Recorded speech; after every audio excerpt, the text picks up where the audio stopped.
Bonjour et bienvenue dans ce Flash Info. On démarre avec cette audience du vice-président de la République. Hier, vendredi, Daniel Kablan-Duncan a échangé avec Ousmane Diagana, le vice-président de la Banque mondiale qui est en visite de travail en Côte d'Ivoire. Notre reporter Herman Guivet a assisté à leur entretien. Son compte-rendu tout à l'heure dans le 13h.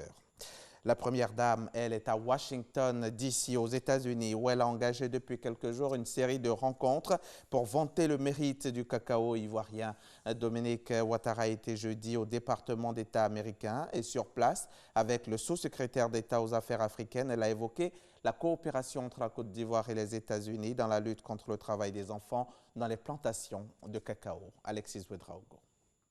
À Washington, la première dame de Côte d'Ivoire poursuit son plaidoyer pour le cacao ivoirien. Jeudi, elle a présenté les efforts du pays dans la lutte contre le travail des enfants et sollicité le soutien du sous-secrétaire d'État aux affaires africaines face à la menace éventuelle d'un embargo. Tibor Nagui s'est félicité de cette mission d'explication et de sensibilisation. Il n'a pas manqué de saluer l'important travail réalisé par les autorités ivoiriennes pour lutter contre ce fléau. Et c'était une réunion très intéressante. Nous lui avons expliqué tout ce que nous faisons dans le cadre de la lutte contre le travail des enfants. Ils étaient déjà très informés et ils nous ont très bien reçus. Concernant le problème de l'embargo, ils ont promis de nous aider et l'entretien s'est très bien passé. Autre lieu, autre audience, cette fois avec le congressman Elliot Angel, l'un des initiateurs du célèbre protocole Harking et Angel qui vise à réduire les pires formes de travail des enfants dans la cacaoculture d'ici 2020. La Côte d'Ivoire et le Ghana en sont signataires. Il était important de recueillir ses avis et ses conseils sur ce sujet et son avis sur la question qui est l'objet de notre mission aujourd'hui. Il nous a assuré de son soutien et nous avons été très heureux de nous revoir. Notons que la première dame de Côte d'Ivoire est accompagnée durant cette mission du secrétaire général de la présidence, le ministre Patrick Achi, du chef de la mission diplomatique de Côte d'Ivoire à Washington, Aïdara Mamadou, et de la secrétaire exécutive du CNS, Patricia Yao.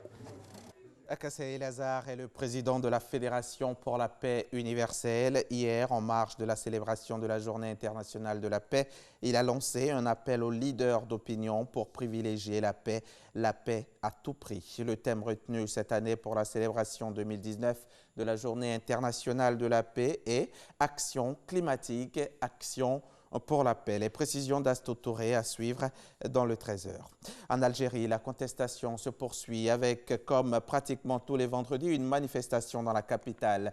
Des dizaines de milliers de manifestants se sont rassemblés dans le centre d'Alger, malgré l'annonce d'une élection présidentielle en décembre et malgré les mises en garde de l'armée. Plusieurs chefs de file de la contestation ont été arrêtés ces derniers jours.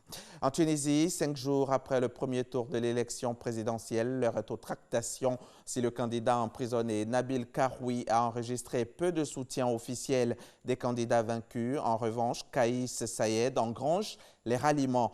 Dernier en date, celui d'Enharda, si les ralliements actuels visent officiellement le second tour du scrutin présidentiel. Les partis cherchent aussi à se positionner face aux électeurs en vue des élections législatives qui pourraient confirmer le rejet des partis traditionnels. À la veille du sommet sur le climat qui rassemblera les chefs d'État aux Nations Unies, plus de 600 jeunes sont attendus pour discuter, échanger et interpeller les générations précédentes. Initié par la Suédoise Greta Thunberg, le défilé pacifiste de vendredi aura marqué les esprits. C'est un joli coup de la part de ces jeunes que d'avoir marché et de s'être ainsi positionnés sur l'échiquier international. Écoliers, collégiens, lycéens ou encore étudiants ont prévenu, ils sont déterminés et ne s'arrêteront pas tant que les lois ne seront pas plus efficaces contre le changement climatique. C'est la fin de ce flash. On se retrouve tout à l'heure à 13h pour développer tout ça.